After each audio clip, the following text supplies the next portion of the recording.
The deaths of many famous people have been some of the most talked about events in history. As crazy and sensational as these stories may have been in the history books, many of the most influential people to ever walk this earth have deaths that remain unsolved. While modern science has done its best to help solve these mysteries, we'll leave it up to you on which theories you choose to believe. Before we get started, please like, comment, and subscribe. This is Ideal 10, and today we have 6 unsolved deaths of famous people. Number 1. Wolfgang Amadeus Mozart.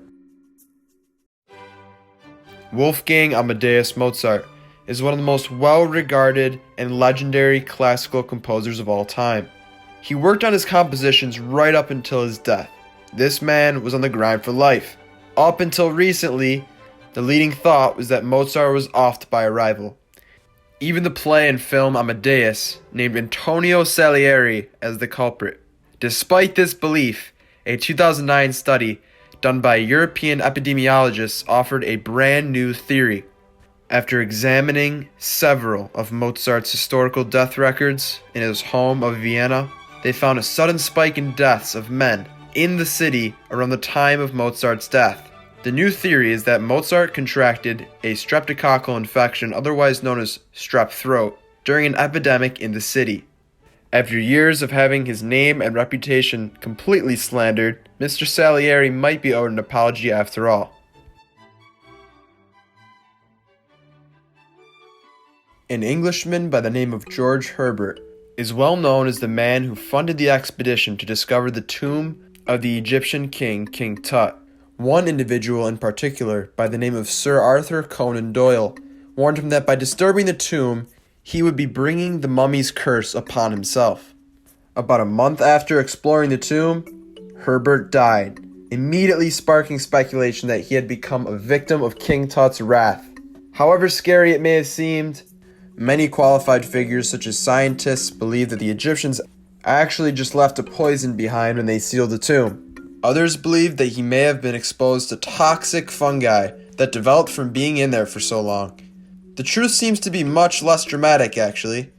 Apparently, Herbert accidentally cut a mosquito bite with his razor, which led to a skin infection, causing him to then develop pneumonia, which Herbert was especially susceptible to with a weakened immune system. Perhaps King Tut sent the insect as punishment from the underworld. I guess that still remains a mystery. Number 3. Edgar Allan Poe. The famous American writer Edgar Allan Poe was found wandering the streets of Baltimore on Election Day in 1847, delirious and wearing a stranger's clothes. He died a few days later at the age of 40. Unfortunately, he was never coherent enough to say what happened to him. One of the most accepted theories that developed was that Poe suffered an incident of cooping.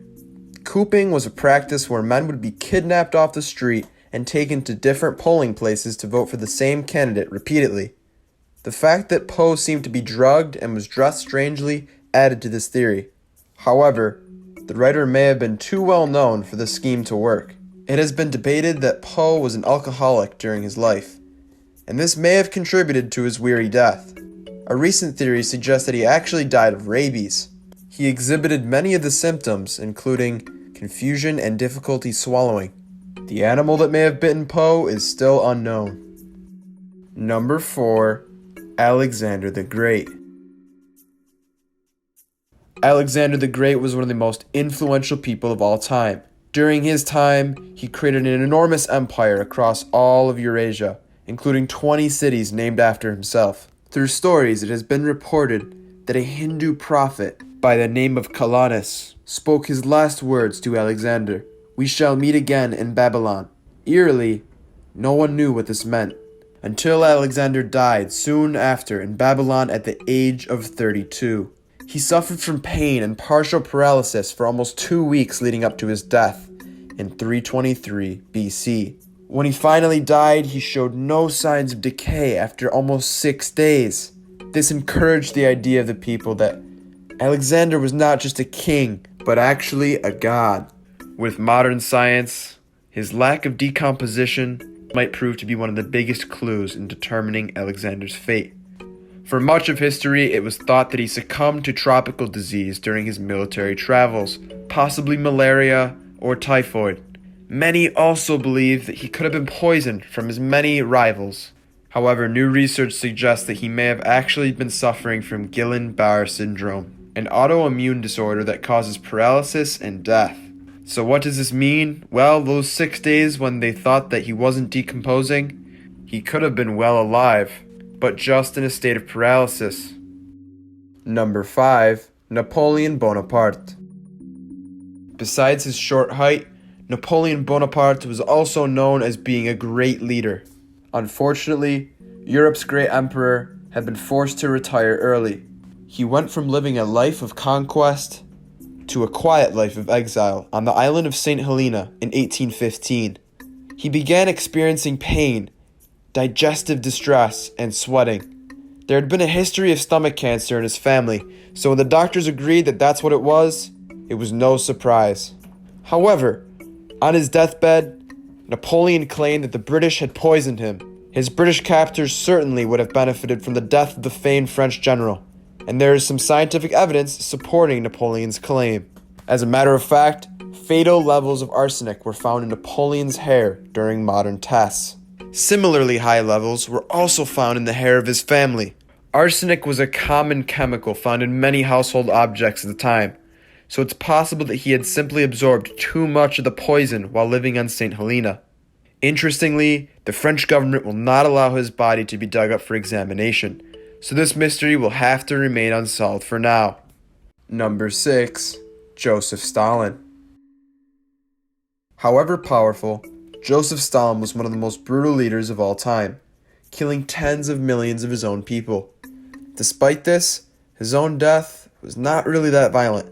The staff at his home had not heard from him in hours. When they finally checked in on him, they found him on his bedroom floor in soiled clothes and a spilled. Afraid of the dictator's anger if he were to be shown as weak, it took them a little over 10 hours to finally call a doctor.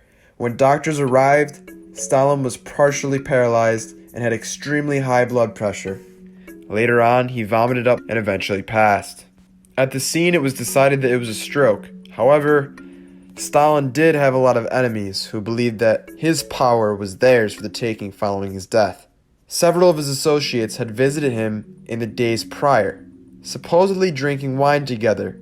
See the clue? Because of this, there has been some speculation among modern historians that one of them may have slipped a blood thinner into his wine, poisoning him and mimicking the symptoms of a stroke. For such an evil man, it was a fitting end to his reign.